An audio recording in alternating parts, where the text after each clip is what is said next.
platges són un recurs meravellós, d'una gran riquesa ambiental, econòmica i social. Per això és fonamental que la gestió d'aquests espais conciliï aquests aspectes.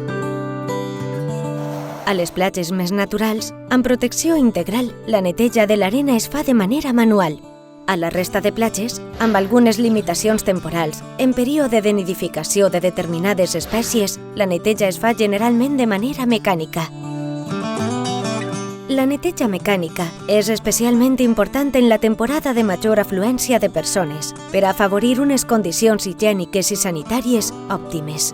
Això implica no sols retirar els residus i la brutícia que hi depositem, sinó, a més, airejar, oxigenar i desinfectar l'arena. Així mateix, en aquest procés es disminueix la compacitat i es millora el seu aspecte visual. La neteja mecanitzada es fa respectant sempre un espai de resguard respecte al peu de duna o de les palissades de protecció. D'aquesta manera, es respecta la flora i s'afavoreix la regeneració dunar, necessària per al manteniment de les platges i per a protegir la costa de l'erosió. Els residus recollits s'assimilen a urbans i en els últims anys hi destaquen els plàstics. Les restes orgàniques, les plantes com la posidònia oceànica i les algues que aporta la mar no són brutícia, sinó que formen part d'aquest ecosistema natural meravellós. Llevat de situacions especials, només es retiraran en temporada de bany.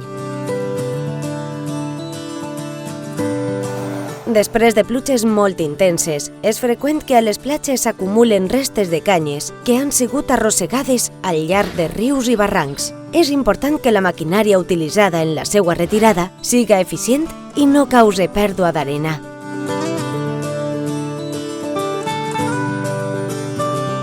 La Diputació de València presta el servei de neteja mecanitzada des del 1972.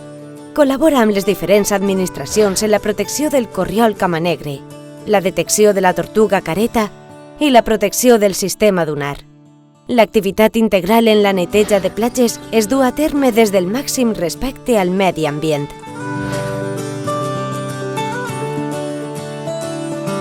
Cuidar la platja i mantindre-la neta és cosa de tota la ciutadania.